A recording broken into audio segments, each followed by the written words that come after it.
सभी साथियों को मेरा नमस्कार, स्वागत है आप सबका आज 12 फरवरी के इंडियन एक्सप्रेस एनालिसिस में। तो आइए शुरू करते हैं आज का एक्सप्रेस एनालिसिस बिना किसी देरी के। पहले पेज पे वही खबर है एआई एक्शन समिट को लेकर, जिसके बारे में मैंने कल की वीडियो में भी, जनसत्ता में भी और आज की वीडियो में भी डिटेल में बात करी है। कई मुद्दों पर बातचीत हुई है एक्शन समिट पे। बेसिकली ये अगर हम देखें कि बिहाइंड द कर्टेन इसका मतलब क्या था एआई एक्शन समिट का, तो वो ये यूरोपियन यूनियन को बेसिकली रेगुलेशन लगाने हैं एआई पे। या तो वो खुद बनाएगा या वो रेगुलेट करेगा।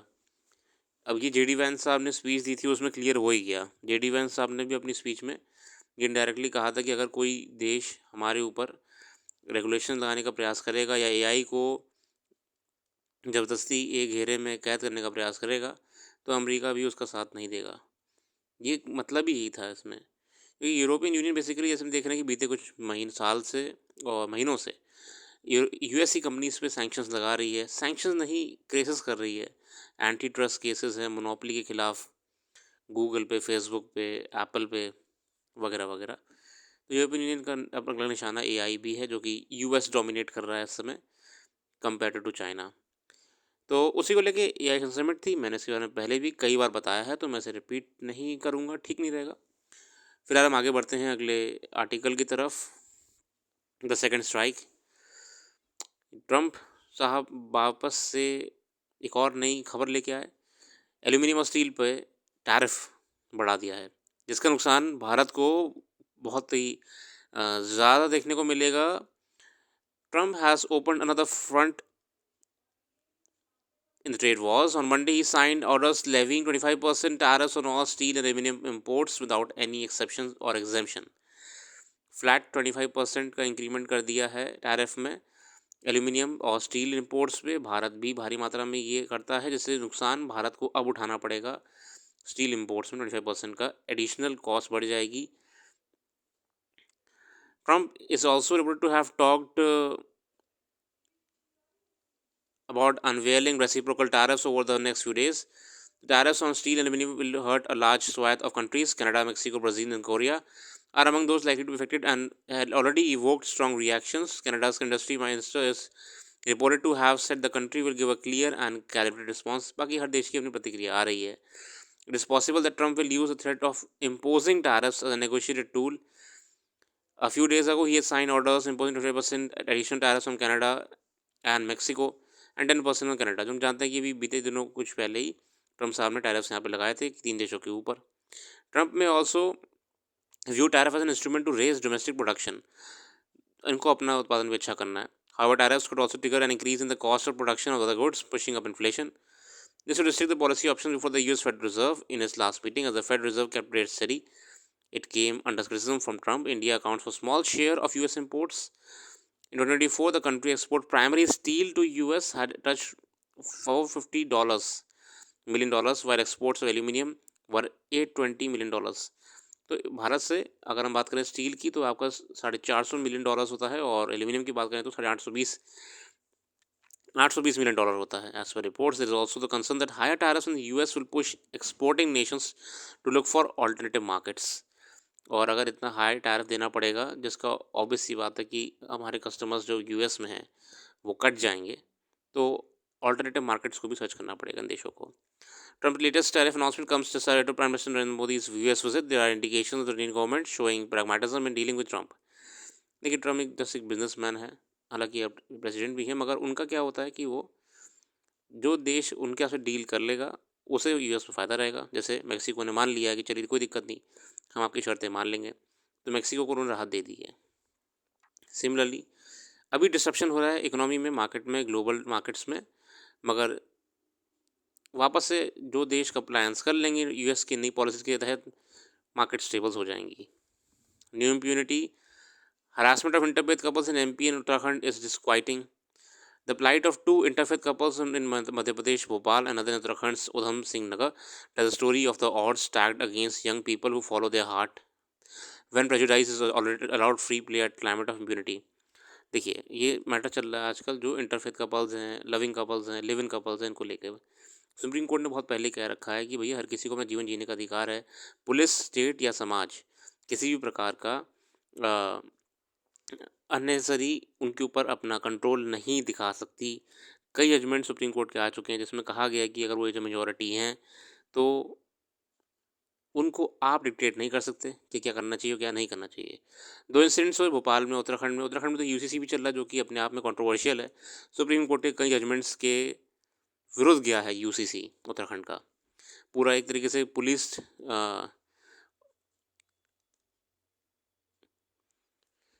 ऑब्जर्वेशन कर दिया है लिव इन कपल्स वगैरह पे कि आपको रजिस्ट्रेशन कराना पड़ेगा, पंजीकरण कराना पड़ेगा, फिर उसका इन्फॉर्मेशन फला फला लोग को दी जाएगी, उसके बाद ही आपको लिव इन आपका एग्री होगा वगैरह वगैरह। ये सब नहीं होता। सुप्रीम कोर्ट ने भी जजमेंट में पहले भी क्या रखा है कि अगर कोई एज ऑफ मेजोरिटी है तो उसे अधिकार है कैसे भी कहीं भी जीवन जीने का, और पेरेंट्स या फिर स्टेट डिक्टेट नहीं कर सकते या डायरेक्ट नहीं कर सकते कि उन्हें क्या करना चाहिए और क्या नहीं करना चाहिए। उसी को लेके यहाँ पे एक कवरेज है।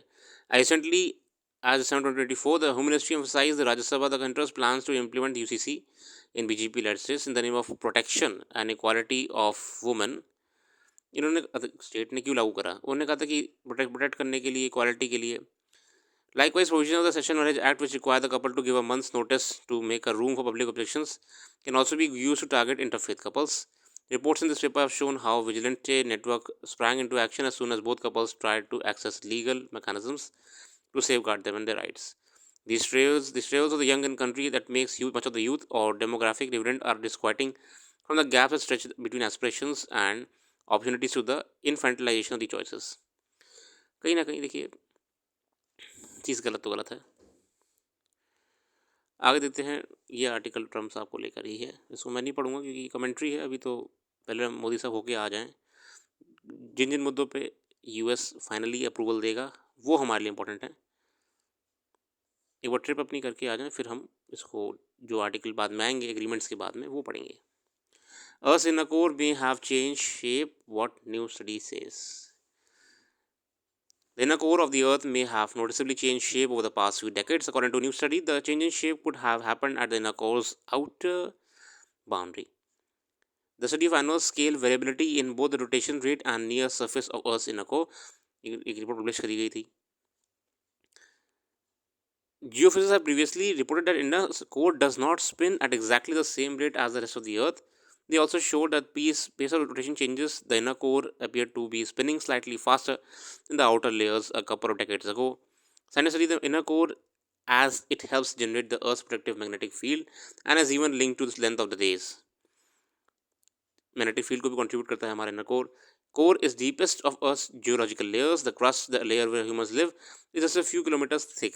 Below that is the main mantle, which is soft enough in places to flow up and down and generate the forces that push the continents around between mantle and the core. ये हमारी pure geography जो हम पढ़ते हैं.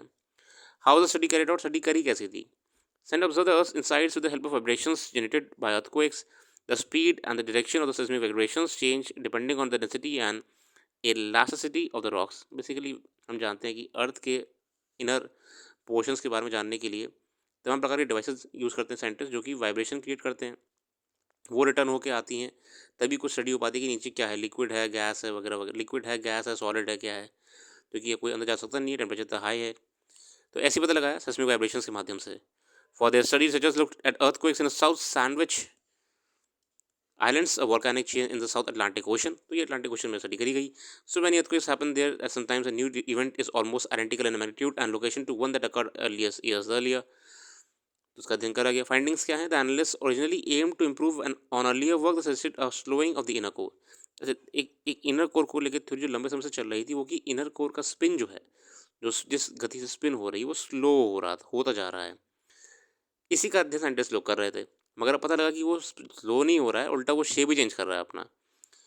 But scientists did not understand the specifics of the signals that the yellow knife array. Basically, the wiggles are different. Scientists ने कहा, by coincidence, for some of the pairs, the inner core was in the same orientation during both quakes. Identical earthquake vibrations passing through the identical part of the Earth should have produced identical seismic signals at Fairbanks and Yellowknife. दो जगह पे अध्ययन करा तो पाया कि यार vibrations अगर एक ही जगह पे एक इंटेंसिटी के दो बार आ रहे हैं तो उनकी रीडिंग भी सेम होनी चाहिए।